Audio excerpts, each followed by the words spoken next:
ಬಹಳ ಗಂಭೀರವಾದಂಥ ವಿಷಯವನ್ನು ಪ್ರಸ್ತಾಪ ಮಾಡ್ತಾ ಇದ್ದೀನಿ. ಏನು ಪ್ರಜಾಪ್ರಭುತ್ವ ವ್ಯವಸ್ಥೆಯಲ್ಲಿ ಜನತೆ ನಮ್ಮ ಜನಪ್ರತಿನಿಧಿಗಳಿಗೆ ಆಯ್ಕೆ ಮಾಡಿರುವಂಥ ಹಕ್ಕನ್ನು ಇಟ್ಕೊಂಡಿದ್ದಾರೆ. ನನಗೆ ಈ ವಿಧಾನಸಭೆಗೆ ಬರಲಿಕ್ಕೆ ಅಡ್ಡಿ ಮಾಡುವಂಥ ಒಂದು ಪ್ರಯತ್ನ ನಡೆದಿತ್ತು. ಆ ಪ್ರಯತ್ನ ಇವತ್ತು ಬಯಲಿಗೆ ಬಂದಿದೆ. ವೋಟ್ ಚೋರ್ ಅನ್ನುವಂಥವ್ರು ಯಾರು ಅಂತ ಬಹಿರಂಗವಾಗಿದೆ. ಇದರ ಬಗ್ಗೆ ತಾವು ಚರ್ಚೆಗೆ ಅವಕಾಶ ಕೊಡಬೇಕು. ಯಾಕಂದ್ರೆ ಮಾನ್ಯ ಅಧ್ಯಕ್ಷರೇ, ನೀವು ಕೊಟ್ಟಿದ್ದೀರಿ, ಮತ್ತೆ ಕೊಡ್ತಾ ಇದ್ದೀರಿ, ಚರ್ಚೆ ಕೊಡುವ. ಆಯ್ತು, ಮತ್ತೆ ಕೊಡ್ತಾ ಚರ್ಚೆಗೆ. ಇದು ನನಗೆ ಒಬ್ಬನಿಗೆ ಸಂಬಂಧಪಟ್ಟಿದ್ದಲ್ಲ. ಮಾನ್ಯ ಅಧ್ಯಕ್ಷರೇ, ದಯಮಾಡಿ ನನಗೆ ಸಂಬಂಧಪಟ್ಟಿದ್ದಲ್ಲ. ಕಲ್ಯಾಣ ಇಲಾಖೆಯಲ್ಲಿ ಇಲ್ಲಿ ಎಷ್ಟು ಜನ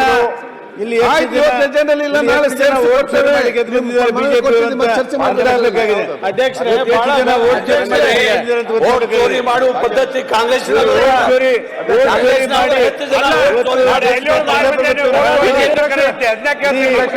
ನಾನು ಸಂವಿಧಾನದಲ್ಲಿ ಪ್ರೇಯರ್ ಮಾಡ್ತಾ ಇದ್ದಾರೆ.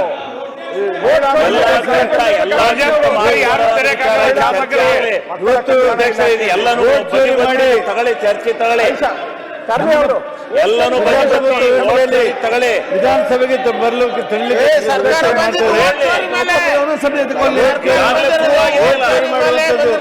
ಸರ್ಕಾರ ವೋಟ್ ಚೋರಿ ಮಾಡುವಂತಹದ್ದು ಮಾಡಿದ. ಈಗ ಬಿ ಆರ್ ಪಾಟೀಲ್ ಅವರೇ, ತನಿಖೆ ಉತ್ತರ ಕರ್ನಾಟಕ ಬಗ್ಗೆ ಚರ್ಚೆಯನ್ನು ಮಾತ್ರ ವಿಷಯ ಹೇಳಿ ಆಯ್ತು. ಈಗ ನೀವು ಅದನ್ನು ಇವತ್ತಿನ ಎಜೆಂಡಾದಲ್ಲಿ ಇಲ್ಲ, ನೀವು ಬೆಳಿಗ್ಗೆ ಬರೆದು ಕೊಟ್ಟಿದ್ದೀರಿ. ನಾಳೆ ಚರ್ಚೆ ಮಾಡ್ಲಿಕ್ಕೆ ಅವಕಾಶ ಕೊಡ್ತೇನೆ. ಈಗ ಅದರ ಬಗ್ಗೆ ಏನು ಮಾತಾಡ್ಲಿಕ್ಕೆ ನೀವು ಹೋಗ್ಬೇಡಿ. ಕರ್ನಾಟಕ ಚರ್ಚೆಗೆ ಅವಕಾಶ ಕೊಡಿ ಅಧ್ಯಕ್ಷ. ಆಯ್ತು ವಿತ್ ಪ್ರಿಯಾಂಕ್. ಅಧ್ಯಕ್ಷರೇ, ನಂದು ಮಾನ್ಯ ಅಧ್ಯಕ್ಷರೇ, ಆಯ್ತು ಬೇರ್ಪಡೆ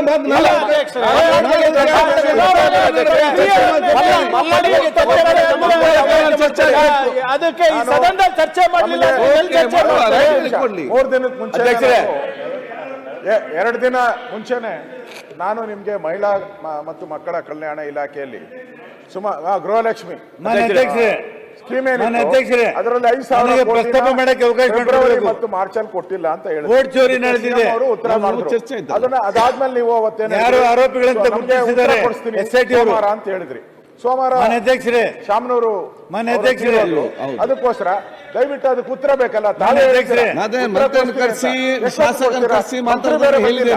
ಮಂತ್ರಿ ಇಲ್ಲ, ಅವರು ನೋಡ್ತಾರೆ ಮಾತಾಡ್ತಾರೆ. ಮಂತ್ರಿ ಎಷ್ಟೊತ್ತಿಗೆ ಯಾವ ಸಮಯಕ್ಕೆ ಅಂತ ನಿಗದಿ ಮಾಡಿ ತಾವೇ ಆ ಸ್ಥಾನದಿಂದ ಹೇಳಿದ್ದೀರಾ ನಾನು ಉತ್ತರ ಕೊಡ್ತೀನಿ ಅಂತ. ಇದು ದೊಡ್ಡ ಒಂದು ಶಾಸಕರು ಮತ್ತು ಸಚಿವರು ಕರೆಸಿ, ಶಾಸಕರು ಮತ್ತು ಸಚಿವರು ಕರೆಸಿ ಕೂತ್ಕೊಂಡು ಸರಿಗೆ ಉತ್ತರ ಇಲ್ಲೇ ಕೊಡ್ತೀನಿ ಅಂತ ಹೇಳಿರೋ ಶಾಸಕರು ಅಂತ ಹೇಳಿಲ್ಲ, ಇಲ್ಲೇ ಉತ್ತರ ಕೊಡ್ತೀನಿ ಅಂತ ಹೇಳಿದ್ರು. ಅಧ್ಯಕ್ಷರೇ,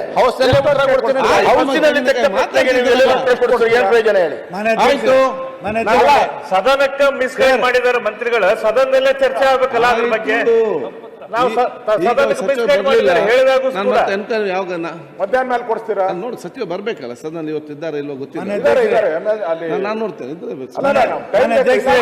ಮತ್ತೆ ಹೇಳ್ತೇನೆ, ಮಧ್ಯಾಹ್ನ ಹೇಳ್ತೇನೆ. ನಾನು ಮಧ್ಯಾಹ್ನ ಕೊಡಿಸ್ಬೇಕು. ನಾನು ಮೊದಲು ಸಭಾಧ್ಯಕ್ಷರೇ ಮಾಡಿ ಕರೆಕ್ಟ್ ಮಾಡ್ತೀರಿ. ಮಾನ್ಯ ಸಭಾಧ್ಯಕ್ಷರೇ, ನನಗೆ ವಿಷಯವನ್ನು ಪ್ರಸ್ತಾಪ ಮಾಡಕ್ಕೆ ಅವಕಾಶ ಮಾಡಿಕೊಡ್ಬೇಕು. ದಯಮಾಡಿ ತಾವು ವಿಷಯ ಪ್ರಸ್ತಾಪ ಮಾಡಕ್ಕೆ ಅವಕಾಶ. ಇವತ್ತು ಈಗ ಕೊಡಿ ಅಂತ ಹೇಳಿ ಬಹಳ ವಿಷಯ ಗಂಭೀರ ಇದೆ. 70 ರೂಪಾಯಿಗೆ ನೀವು ಒಂದು ಶಾಸಕರ ಹುದ್ದೆಯನ್ನು ಮಾರಾಟ ಮಾಡ್ಲಿಕ್ಕೆ ಹೊರಟಿದ್ದಾರೆ ಅಂದ್ರೆ ಚರ್ಚೆ ಆಗ್ಬಾರ್ದು ಅಧ್ಯಕ್ಷರೇ? ಆಗ್ಬೇಕು. ಉತ್ತರ ಕನ್ನಡ ಬಗ್ಗೆ ಚರ್ಚೆ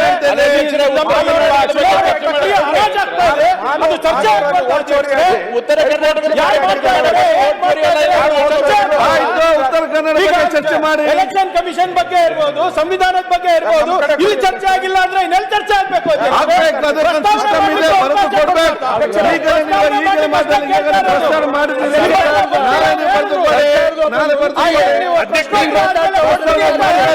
ಉತ್ತರ ಕನ್ನಡ ಬಗ್ಗೆ ಚರ್ಚೆ ಮಾಡಿ. ಸರ್ಕಾರದ ಮಂತ್ರಿ ಚರ್ಚೆ ಉತ್ತರ ಕನ್ನಡ ಬಗ್ಗೆ ಚರ್ಚೆ ಮಾಡಿ.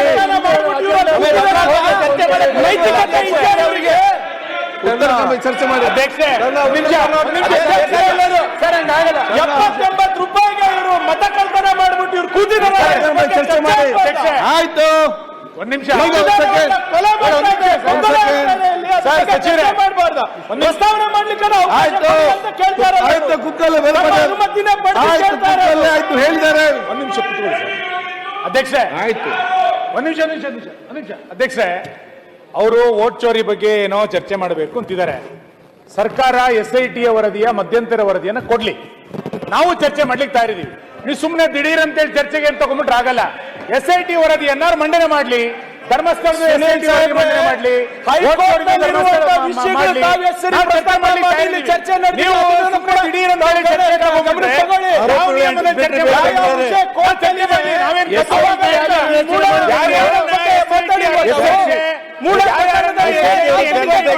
ಮಾತಾಡಿಲ್ವಾ ವರದಿಯನ್ನ ವಾಲ್ಮೀಕಿ ಆಮೇಲೆ ಚರ್ಚೆ ಮಾಡಿ ಪ್ರಸ್ತಾವನೆ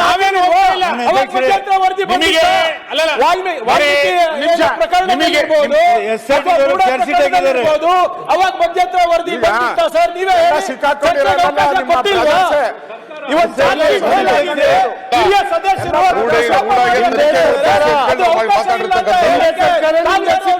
ಅಧ್ಯಕ್ಷರು SIT ತನಿಖೆ ಮಾಡಿ ರಚನೆ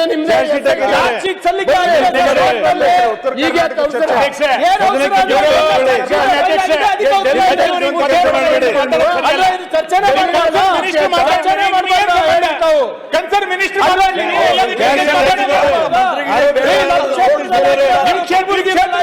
ಮಂತ್ರಿ ನೀವು, ನಮ್ಮ ಜಿಲ್ಲಾ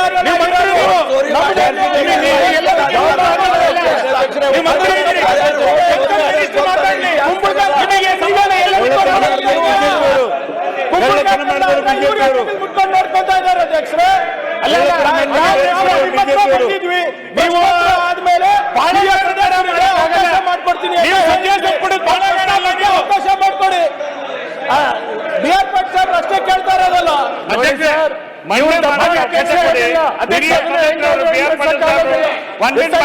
ಬರ್ಬೇಕು.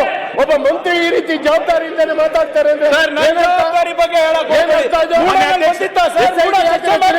ಬಂದಿತ್ತ ಹೌಸಲ್ಲಿ ಚರ್ಚೆ ಮಾಡೋದ್ರೆ